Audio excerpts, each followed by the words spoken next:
Yo, what up mga bro? Welcome sa ating tambayan. At sa episode na to ay may nagbigay sa atin ng mga bagong alaga. May libreng kokopit na agad oh. Di lang yan isa, kundi tatlo. Oh, di ba? Di sulit na sulit. Check nga natin kung ano palaman nito. Napunit ko to kanina eh. Ay, talaga naman. May pasobra pang tatlong sling enclosure eh. Salamat nga pala sa'yo, Arachnoheads. Suki mo na ako ngayon. Baka naman. Tapos meron na naman tayo ditong blata lateralis mga bro. Matik, di mawawala. 40 pieces yan mga bro. Ayan o, 20-20 kada isa. Napakabait talaga ni bossing. Ayan o, may mga dalawang male na adult lats dyan. Kaso yung isa namatay. Nakarating naman siya dito na buhay. Kaso di nagtagal, ayun, namatay din. Tapos may female din dyan na adult. Kaso isa lang nakita ko eh. Kung meron pa man, siguro namatay na sa biyahe. Di ko lang sure. Sensya na mga bro. 100 lang tayo ngayon eh. Napakahirap ba naman na itong buksan? Eto, fast forward ko na lang para di na kayo maboring. Eto nga pala mga bro, yung existing colony natin o kaya yung dati nating colony. Dahil isang kamay lang tayo mga bro. To, tak-tak lang natin to. Mabilisan lang. Namumula talaga sila eh, no? Ganda. Gaya, tak-tak lang natin ang tak-tak to bro. Busy yung taga-video natin ngayon bro. Nagbabalak nga rin ako bumili ng ano tawag dun? Phone holder.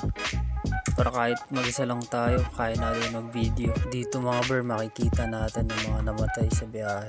Pero okay na din kung ikumpara natin sa last video natin. Yan, visit nyo rin yan mga bro. Nasa YouTube yan bro. Medyo marami din namatay dun. Yung sa transit.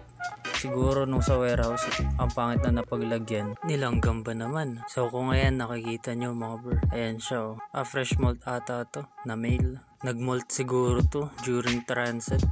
Nasa biyahe siguro nagmolt. Kasi base sa nakikita ko mga bro, parang puti pa siya eh no. Bagong tubo pa lang yung pakpak niya. So ngayon mga bro, ito na yung ating starting colony. Puro mga large juvies to. Di ko kasi masaktuhan mga bro. Laging out of stock kapag bibili ako ng mga adults. Hi! Lipat naman tayo ngayon dito sa ating mga slings. Ito naka-ready na kukupit natin. Pang substrate. Ito kasi advisable, hindi yung kusot pang hamster yun eh. Ready na din yung tweezers natin. Tapos yung brush. Ito buksan ko muna to mga bro. Napakahirap naman na ito buksan. Isang kamay lang. Lapit na. Ramdam ko. Uy gag. Eto, patong muna natin tong cellphone na yan oh. Mga bro, kita nyo, dalawang kamay na yan para hindi na mahirapan. Baka malaglag pa ulit eh. Pakahirap naman tanggalin na itong takip. Wait lang mga bro ah. Nahihirapan pa tayo eh. Yan, nood lang muna kayo dyan. Di naman na ito magtatagal eh. Mabubuksan na rin to. Ayan oh. Diba? Sabi sa inyo eh. Yun, angas ng sticker. Maraming salamat sa'yo, bossing Arachnoheads. Ito, meron tayong Brachypelma classy, Aponopelma simani. Tapos ito, most suggested Heavy Weber daw, Pteronochilus murinos. Basta OBT. Ito, check muna natin sila kung buhay sila. Isa-isa. Ito, si Manny. Okay naman siya. Wait lang. Check muna natin sa loob. Baka patay siya eh. Di masayang lang kung mag-setup tayo, diba? Natutunan ko yung kay Idol Sketso. Tingnan nga natin. Mukhang buhay naman siya mga bro. Mukhang wala naman problema eh, no mga bro. Itong OBT naman, tingnan natin. Ganito. Kita na yung coloration niya eh, no? Kulay yellow. Etong last naman sa parcel natin mga bro. Mukhang okay naman. Tara, set up na natin. Tara G! Eto muna unahin natin. May extra pa ako nakukupit dito eh. Wala sa dati kong order din. Ito, pinalot ko lang. Tapos nilagyan ko ng clip. Setup muna natin dito. Ito yung magiging substrate nila mga bro. Ito, ang ganda pa ng free enclosure para sa sling. Full starter pack talaga pag bumili ka sa kanila eh. Ito, lagyan muna natin ng kokopit. Mga ganyang karami. Pwede na siguro to. Tak-tak lang din natin to mga bro. Ayan no. Pakaingay naman ang kapitbahay ko. Yan, tulak lang natin ng konti. Pero huwag masyadong malakas para nakakapagbaro pa rin sila.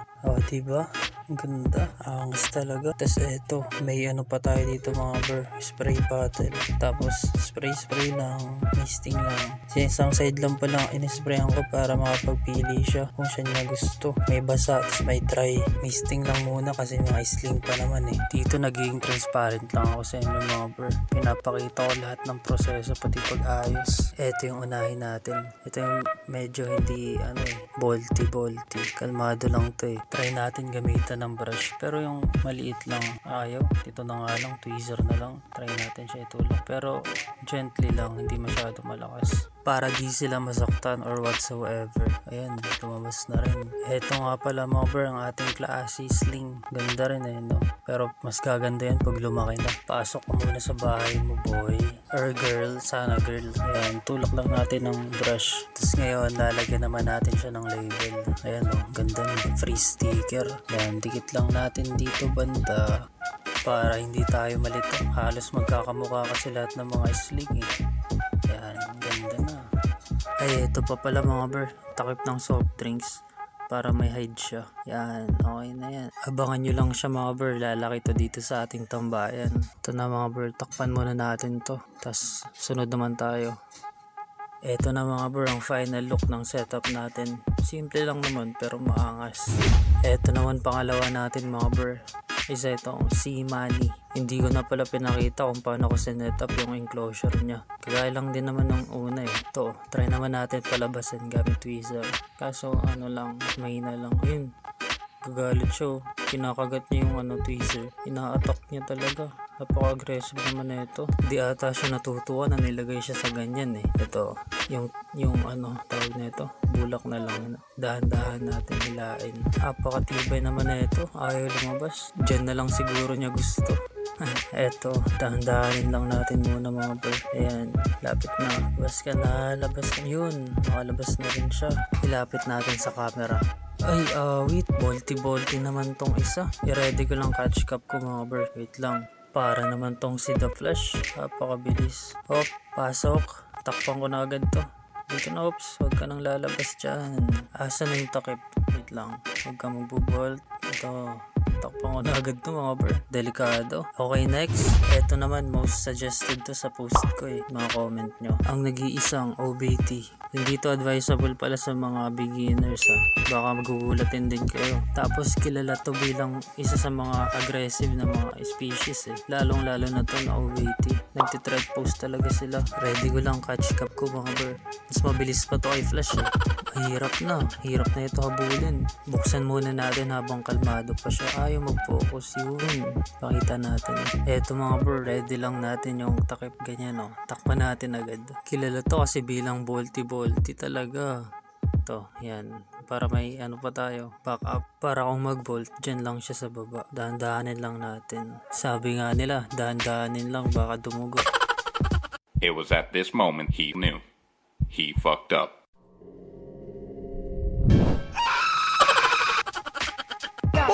Ano ba to? Gago! Eto na siya mga bro, pakita natin. Ganda. Nagulat ako ang putik. Literal na muntik ko na siya matapon. Lapit natin sa iniklo. Dapat dahan-dahan siya. Pumasok ka na please. Baba ka na.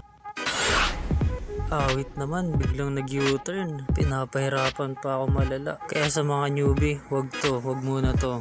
Kita nyo guys, napakabilis. Nasa damit ko na agad. Nahuli din natin sa wakas dito sa catch cup natin mga bro. Ayun siya Pinahirapan ba naman ako? Sa part na to, nilagay ko na agad yung takip. Napakahirap kung lumabas pa. Dito, itutok na natin tong maliit na butas dyan para rekta. Tapos gamitan natin ng brush. Tulak natin siya ng bahagya. Yun, nag-bolt siya pa loob.